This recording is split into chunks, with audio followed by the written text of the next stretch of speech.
sa ginibong drug bypass operation. Triple o 4 na doble ang bihikulo na gruso sa siyudad kang Naga. Mas complain ng police station kang Naga City Police Office. Newsbreak. Sa headlines, kan mga barata, solterong nalamo sa salog kasudma sa may tulay kang Delfin Rosales sa Pangiliban Drive, siyudad kang Naga, pinagbibilaran na sa barangay Balatas. Ama na bibisitahon kang nalamos na soltero sa salog kasudma digdi sa Naga, binawian naman nin buhay. Assorted good lumber and coco lumber na mayong dokumento kinumpiskar kan presentasyon Municipal Police Station. Delegasyon kang San Fernando City, La Union, yaon sa siyudad kang Naga para sa saindang benchmarking. Diyos marahay na banggi. Ako si Mark Mendoza. Asin ako si Antoinette Eduardo. Kami ang saindong tagapagatud Bareta. Sobraan kamunduan ngunya ni Nanay Oliva Jacobe kan Barangay Balata, siyudad ni Naga. Huli kan biglaan na pagtalikod sa kinaban kan sa iyang nguhod na aki na nalamos kasuudma. Pinagbibilaran na ini sa Barangay Chapel kan Barangay Balatas. Ang detalye sa report ni Christine Reyes. Daing mapugulan ang pagturo kan luha ni Nanay Oliva Rosario Jacobe, ina ni Ray Kenneth Jacobe, ang solterong nalamos sa salog kasuudma sa parte kan Delfin Rosales Bridge. Alas 9 nin aga kasudma, nakamati na si Nanay Oliva nin paghandal kung tano tamayo pa sa ospital ang tulod niyang mga aki para bisitahon ang sidang ama na yaon sa Bicol Medical Center. Ang apo di punong barangay Ferdinand Dihita sa iya kasudma ang nagkumpirmar kung ano nangyari sa iyang nguhod na aki. Alagad, dahil lamang subuot naglaog sa isip niyang nalamos ini. At tinanong niya ako kung nasaan ako, tinanong niya yung status ng asawa ko, si Ato, sinabi ko. Tapos tinanong niya, alam mo ba si Kenneth, ganito, ganyan. Anya ko, Kap, yung motor pinatakbo, dahil ang alam ko pinatakbo, tapos kinuha yung susi. Tapos nagkwento naman ito sa aking bunso, mama, napagsinungaling ko mama, kinuha ko na yung susi, sabi ko, pinapakuha ni Papa. Di naman ako dinirekta ni Kapitan na wala na si Kenneth. Pero sa takbo ng pananalita ni Kapitan, alam ko na yung tinutukoy niya. Pero hindi sumagi sa isip ko na yung bunso ko nalunod. Ang sumasagi sa isip ko, nagnakaw, nasagasaan. Yun ang sumasagi sa isip ko, pero yung nalunod, hindi sumagi sa isip ko.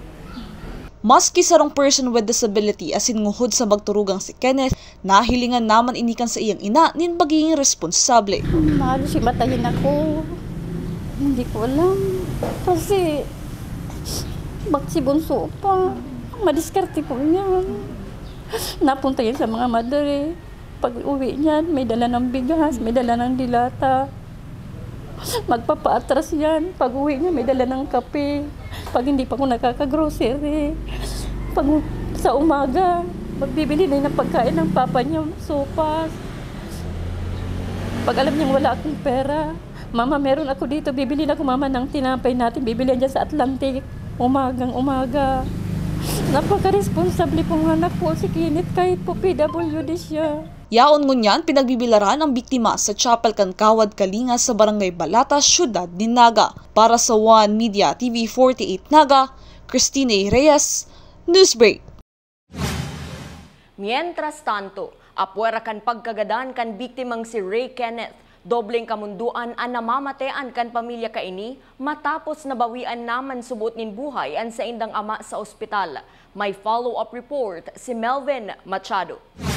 Pinagbabantayan ni Nanay Oliva Rosario Jacobe ang bangkay kang sayang uhod na aking si Ray Kenneth na nalamo sa salog kasudma nang unyang pinagbibilaran sa Chapel kang Gawad Kalinga sa Barangay Balatas, siyudad kang Naga. Alagad bakulang ini ang mamundong sitwasyon ni Nanay Oliva. Hulit ang sayang agom na pinag-confine sa ospital ang pinagbawian naman in buhay asin yaon sa sarong punerarya ngunyan. Alagad mas magian subot sa daghan. Ang pag-ako na mayo na ang sayang mister, huli kang dakul na helang kaini kumpara sa biglaan na pagkagadan kang sa iyang uhod na aki. Sobra po, hindi ko alam, hindi ko talaga po matanggap. Asawa ko po, tanggap ko po kasi doon pa lang sa pagdala namin sa BMC, 50-50 talaga.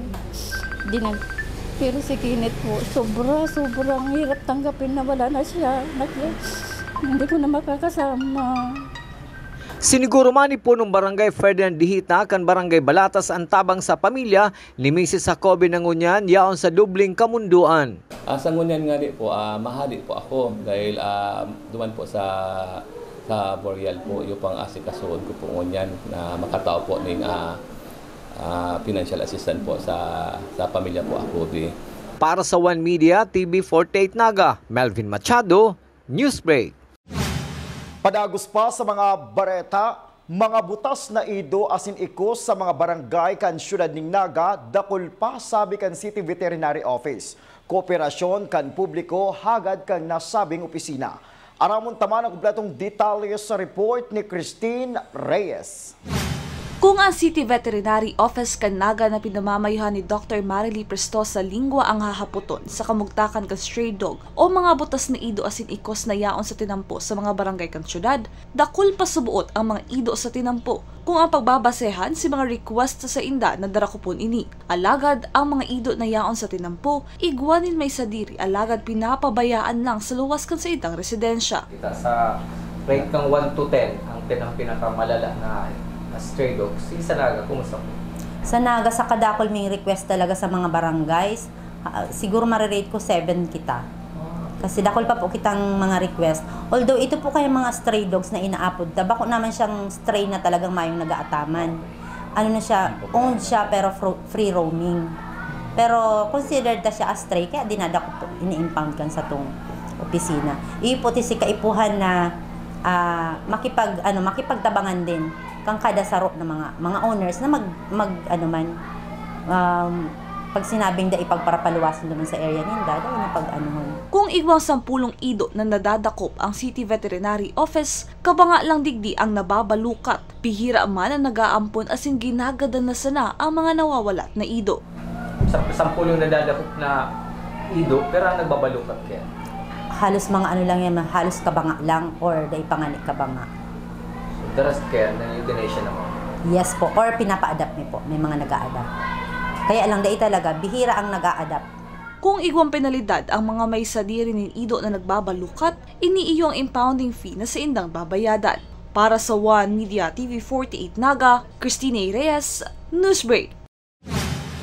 Mientras tanto, naubos ng malibot kan grupo kan City Veterinary Office ang mga barangay kang Naga para sa pagkondusir nin anti-rabies vaccination sa kantidad na 75 pesos. Dakulman ang gustong mapabakunahan ang sa indang mga atama na ido asin ikos, alagad ang iba ang nag-aalangan na pabakunahan. Sa agayaon ang grupo kang City Veterinary Office sa Sarong Subdivision digdi sa syudad ning Naga. May mga babalikan lang sa ibang barangay, si mga dain na natapos dati, kasi may mga nagkasabay sa holiday, fiesta, kaya dito natapos. Pero babalikan po siya after kaya ni Concepcion Pequeña. And si mga subdivisions, may igwa kaming Saturday, Parkview and Camellia Taigdi. Sa iba pang bareta, yaon ngunyan sa syudad ni Naga ang grupo kan City Administrator's Office hali sa San Fernando, La Union para sa saindang benchmarking. Inipanapanginotan kan saindang City Administrator na si retired Colonel Romeo Laondesha ang pagiging most competitive component city kan Naga ang saro sa nakainganyar sa saindam na maaraman ang mga best practices kan syudad. Inimaski nga ni taon 2018 pa naging magka-sisterhood city ang Naga asin San Fernando, La Union.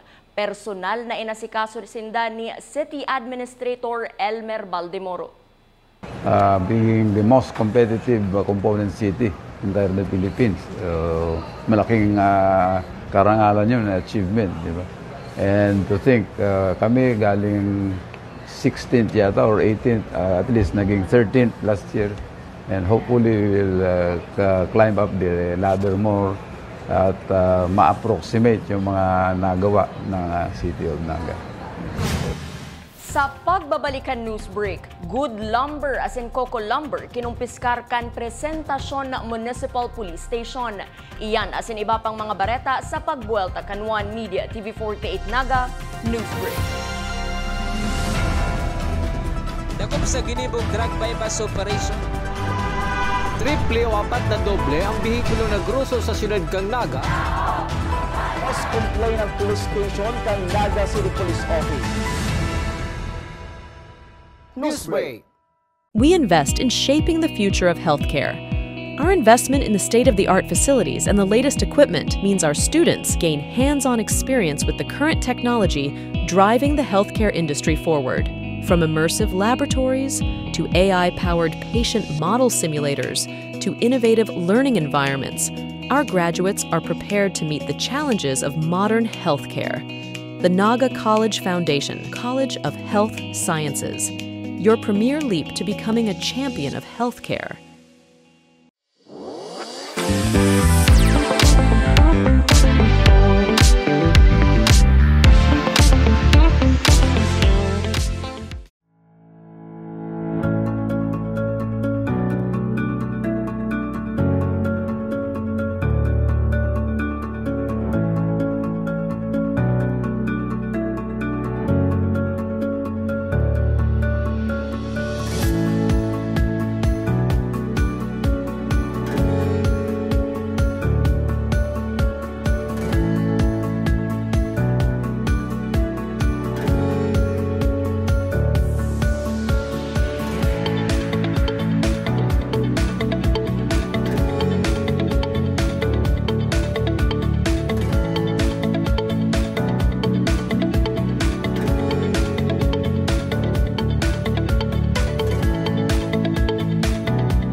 Hello, NCF!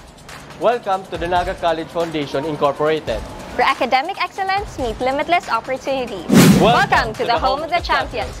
Join us as we leap into the future. NCF is committed to providing state-of-the-art facilities to nurture the next generation of professionals.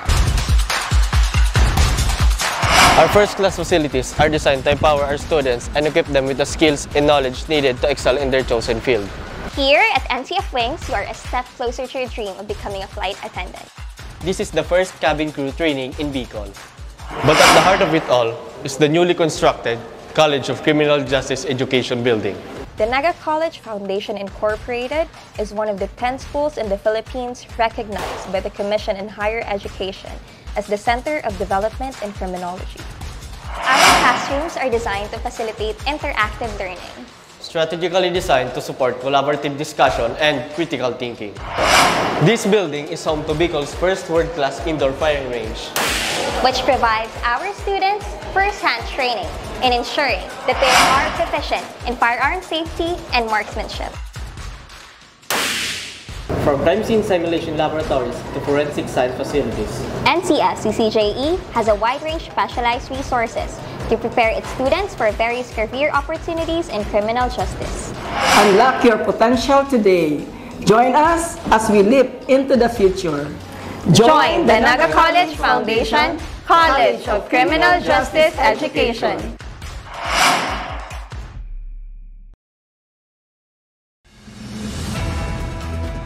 Dakop sa ginibog drug bypass operation. Triple o apat na doble ang bihikulo na gruso sa siyudad kang Naga. Mas complain ng police station kang Naga City Police Office. Newsbreak. Sa pagpapadagos kan mga bareta, mayo pang kaso nin dengue sa barangay Balata, siyudad ni Naga, alagad. Nangangapodan si punong barangay Ferdinand de Hita na maglinig kan sa indang mga tungod asin halion an mga pwedeng istaran kan mga namok. Daiman subuot sinda nagpupundo na tawanin pagirumdum an sa indang residente lalo na ngunyan natag-uran. Sangunyan po, irak ni Diyos, maipaman po akong sa barangay po ng kaso ng dengue. Alagad, kami po nagpapadagos po sa paglilinig paglinig po sa Kalita, Haram Tanaman na tag-urana.